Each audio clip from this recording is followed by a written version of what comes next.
ये हजरत मूसा अलैहिस्सलाम की कौम है, यही इसराइली, इन्हीं के बाप दादा जिसको अल्लाह तबारक व तआला ने जन्नत का खाना इनके लिए चालू किया था, मन और सलवा की शक्ल में आसमानी बादल से इनका घर बनवा दिया था कि आसमान का बादल छा जाए, उनको घर बेहतर से बेहतर बैठ बैठ के खाना। ये बदतमीज कौम बटूर की शक्ल की गोश्त और हलवा, मन और सलवा अल्लाह ने कुरान में कहा है, ये खा के ये कौम थक गई। और थकने के बाद इस कौम ने कहा कि मूसा ये खा के थक गए, उदउ लना मिम्मा तुंबितुल अर्दु मिन बकलिहा व किस्साइहा व फूमिहा व अदसिहा व बसलिहा। ये वो बदतमीज कौम है इसराइली, इजराइली। इन्होंने मूसा नबी से कहा था कि अल्लाह से दुआ कीजिए कि हमारे लिए खीरा चाहिए, ककड़ी चाहिए, लहसुन चाहिए, प्याज चाहिए, धनिया का पत्ता चाहिए, अचार चाहिए, हमें ये सब खाने की चीज चाहिए। हम लोग मन और सलवा जन्नत का खाना खा के थक गए। आप कह सकते हैं मेरे भाई मौलाना की ज़बानी तकरीर में सुन रखे हैं कि जो जन्नत का खाना एक बार खाएगा उसको कभी भूख नहीं लगेगी, और जन्नत का शराब जो पिएगा उसको प्यास नहीं लगेगी। तो फिर ये बनी इसराइल इजराइली कौम, मूसा नबी की कौम मनसलवा खा के थक कैसे गई? कैसे कहने लगे प्याज लहसुन चाहिए, खीरा ककड़ी चाहिए, धनिया का पत्ता चाहिए? क्या दरखास्त की? दोस्तों ये जन्नत का खाना नहीं था। किताब और सुन्नत से साबित है कि बनी इसराइल को जो खाना दिया गया था ये समावी खाना था, आसमानी खाना। सातवें आसमान पे उसको फरिश्तों के जरिए अल्लाह तैयार करवा के भिजवाता था, बटूर की शक्ल में गोश्त की पैकेट, हलवे की पैकेट, इसलिए खा के थक गए थे। दलील एक दूसरी कौम थी, यही इजराइली कौम इतने बदतमीज थे, कहा मूसा हमें यह खाना नहीं चाहिए, हमें वो खाना चाहिए कि जो खाना जन्नत का खा करके कभी भूख ना लगे, जो शराब पी के कभी प्यास ना लगे, वो चाहिए। अल्लाह तबारक व तआला ने कहा कि मूसा इनको कह दो कि ये जाकर के एक बयाबान मैदान में साफ सफाई करके, लिपाई पुछाई करके उसमें सब दस्तरखान लगा के बैठ जाए। लेकिन याद रखे कोई खाने के बाद खाना ले ना जाए बांध के पॉलिथीन में। कुछ लोग की आदत होती है कि अगर अच्छा खाना है, बड़े आदमी के घराने में भोज है, तो कुछ सूखा चीज पैकेट में रख लेते हैं। आजकल तो बाराती में लोगों को एक एक पैकेट झिलिया देते हैं ना, तो उसको लोग अक्सर रख ही लेते हैं। तो वो रखना उतना जुर्म नहीं है, लेकिन बांधने की कोशिश करते हैं, है कि नहीं? तो हजरत मूसा अलैहिस्सलाम ने कहा कि खाना बांध के कोई नहीं ले जाएगा, प्योर जन्नत का खाना आएगा। ये बदतमीज कौम जब खाए तो इतना मजा लगा इनको का दोबारा ही खाना आएगा कि नहीं, बेसब्री का मुजाहरा किया।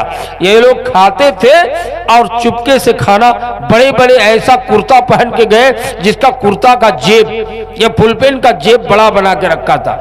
इधर खाते थे और इधर उठा करके अपनी जेब पे रखते थे। अल्लाह ने पहले ही वादा ले लिया था कि तुमको खाना घर नहीं ले जाना है, बदतमीजी नहीं करनी है, लेकिन इस कौम ने बदतमीजी की तो अल्लाह तबारक व तआला ने इस कौम को सूअर बना दिया था और 8 दिन के बाद सबका खात्मा कर दिया था। ऐसी ऐसी बदतमीजी की है ये इसराइली कौम, जिसको आज इसराइल के नाम से जाने जाते हैं, लेकिन ये बदतमीज शरीयत के खिलाफ है। और जानते हैं कुछ लोग हैं शिया, ईरान, तुर्किस्तान, ये बेईमानों का हमेशा बयान सुनिएगा, बहुत भारी भारी बयान देगा कि हम ऐसा करेंगे वैसा करेंगे।